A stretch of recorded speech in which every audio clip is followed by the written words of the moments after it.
Mute हो गया था। तो कुछ महीने पहले ना मैंने एक आर्टिकल पढ़ा था, एक फॉरेन के जर्नलिस्ट है, उन्होंने एक आर्टिकल लिखा था एक मैगजीन में। तो जो दुनिया की फॉर्च्यून 500 कंपनीज है, उसमें से बहुत सारे सीईओ नहीं तो डायरेक्टर जो बॉडी होती है ना, उन लोगों से उन्होंने मुलाकात की थी और उनके इंटरव्यूज लेते हैं। जैसे गूगल है, एक प्लेटफॉर्म है, तो गूगल का जो बैकएंड है, जिसको हम कंपनी कहेंगे तो अल्फाबेट है, बराबर ना। गूगल ये कोई कंपनी नहीं, गूगल चलाता है, अल्फाबेट चलाता है, ठीक है ना। तो जैसे ये फॉर्च्यून 500 कंपनीज है, उनकी जो सीईओ होते हैं, जिनकी इनकम या सैलरी कहेंगे ना, वो कुछ करोड़ों में होती है, अरबों में होती है, यानी 5 करोड़ पर मंथ वगैरह, ऐसे ऐसे कई कई सैलरीज उनकी होती है, यानी। तो उस कंडीशन में ना उन्होंने कहा था कि भाई आप ऐसा क्या इंटरव्यू लेते हो इन लोगों का जिनको सीईओ आप रखते हैं, जैसे सत्य नडेला जी, उनका एक दिन का सैलरी अगर हम बात करें तो 3.5 करोड़ पर डे का सैलरी है। अगर हम हिसाब लगाए तो एनुअल पैकेज अलग है उनका, जो भी उसका अगर पर डे को डिवाइड कर दे 65, तो उनका पर डे का सैलरी आता है 3.5 करोड़ रुपए। तो ऐसी कौन सी चीजें आप इन लोगों में देखते हो ना कि इन लोगों को इतनी बड़ी सैलरी आप ऑफर करते हो? ऐसे कौन से सवाल आप पूछते हो? जैसे कोई कैंडिडेट किसी इंटरव्यू में चला जाता है तो उसको तो 8-10 सवाल पूछे जाते हैं, उसकी मार्क लिस्ट देखी जाती है, एकेडमिक एजुकेशन देखा जाता है। तो ये लोग जो आप इनको सीईओ बनाते हो, ये तो ना एकेडमिक में कम होते हैं, एमबीए से ऊपर होते हैं, डबल एमबीए होते हैं, उनका एक्सपीरियंस देखने की जरूरत नहीं होती, 10-10, 15-15 साल का एक्सपीरियंस होता है।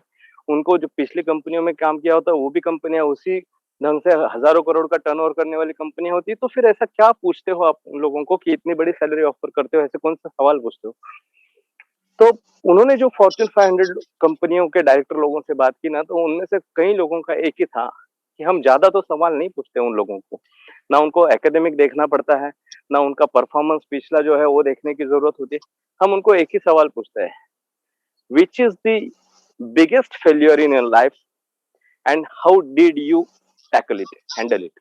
यानी आपके जीवन का सबसे बड़ा फेल्योर क्या है और आप इस फेल्योर को कैसे हैंडल करते हो, ये चीज हम उनको पूछते हैं और उनको एक 20 मिनट का समय देते हैं ताकि वो 20 मिनट में उसको डिस्क्राइब कर सके।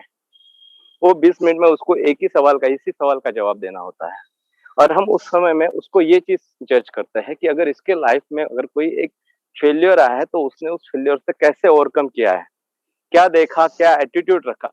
तो हम उसका एटीट्यूड देखते हैं और एटीट्यूड के बल जो का उसका एटीट्यूड होगा उसी के ऊपर उसको निर्धारित करते हैं कि इसको रखना है कि नहीं रखना है। क्योंकि अगर एक अच्छा प्लेटफॉर्म है तो परफॉर्मेंस कोई भी दिखा देगा। चलती हुई कंपनी है तो परफॉर्मेंस अपने आप आने वाला है। चलती हुई गाड़ी में अगर कोई बैठ गया तो अपनी मंजिल पाना ही है, दिक्कत वो नहीं है। तो वो परफॉर्मेंस जो है ना, रूटीन में अपना कैलिबर टेस्ट नहीं होता है, कैलिबर टेस्ट होता है जब आप फेलियर हो, आपका फ्लो डाउन है, उस समय आपका कैलिबर आपको प्रूव होता है या टेस्ट होता है। और वो कैलिबर डिपेंड है आपका एटीट्यूड क्या है। जैसे अभी सोनू शर्मा जी ने कहा, मुकेश जी ने कहा कि हम वीआईपी 5 बन के दुबई में आने वाले हैं। तो ये जो एटीट्यूड है ना, यही एटीट्यूड सक्सेस बनाने वाला है इन सब लोगों को।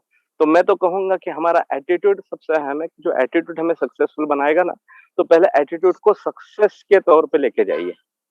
हमारा एटीट्यूड होना चाहिए। मैंने एक बुक पढ़ी थी सर, बिल गेट्स पे, तो वैसे बहुत सारी बुक्स आई हुई है, लेकिन बिल गेट्स पे जो यानी उसकी बायोग्राफी जो है ना, उस बायोग्राफी में से एक बायोग्राफी जो है उसका नाम है business at the speed of thought. Light की स्पीड सबसे ज्यादा कहते हैं सर, लेकिन लाइट की स्पीड से भी ज्यादा हमारी विचारों की स्पीड होती है। हम विचारों में 2 सेकंड में चांद पे चले जाते हैं, 2 सेकंड में अमेरिका में पहुंच गए, जो लाइटिंग का स्पीड भी नहीं है। तो उनकी जो बुक है business at the speed of thought, उसमें ना बिल गेट्स की जीवनी के 3 सूत्र दिखे हैं। उसमें सबसे पहला एक डिटर्मिनेशन है। डिटर्मिनेशन जो है ना, गोल ऑब्जेक्ट से ऊपर का है, कि गोल और ऑब्जेक्ट हमने रख दिया लक्ष्य, लेकिन डिटर्मिनेशन क्या रहेगा, तो निर्धार, जो हमारा निश्चय कि मुझे ये बनना है। गोल तो हो गया कि मुझे ये बनना है, लेकिन उसका निश्चय नहीं बना है ना, निर्धार नहीं बना है। तो निर्धार, बिल गेट्स ने अपनी जीवनी में जो चीजें है ना सर, उसमें 3 ही सूत्रों पे काम किया है, determination, intense hard work and third जो है ना sir, accept the change and ideas. ये तीनों चीजें अगर हमारी जिंदगी में आए ना, इंटेंस हार्ड वर्क यानी हार्ड वर्क नहीं है सिर्फ, इंटेंस यानी कड़ी मेहनत है, सिर्फ मेहनत नहीं, तो वो भी कड़ी मेहनत है। और change the, accept the change, जो भी बदलाव है उस बदलाव को स्वीकार करो और उस बदलाव के कारण अपने निर्धार या अपने लक्ष्य में कोई बदलाव नहीं होना चाहिए, ना कि अपनी मेहनत में बदलाव होना चाहिए। ये जो चीज है ना सर, इतनी बड़ी है। जैसे माइक्रोसॉफ्ट जो शुरू हुआ ना, तो पहले तो डॉस बेस था, जो लोग कंप्यूटर में जानते होंगे तो उनको पता होगा कि डॉस बेस था, डॉस ऑपरेटिंग सिस्टम थी। डॉस को फाइट करने के लिए उस समय लिनक्स था। लिनक्स के बाद जो विंडोज आया, जो माइक्रोसॉफ्ट का, विंडोज 95, 98, 2000, आज विंडोज 10 भी क्रॉस हो चुका है। यानी जो बदलाव उन्होंने सिस्टम में किए, इसी कारण बिल गेट्स यहाँ तक पहुंचे।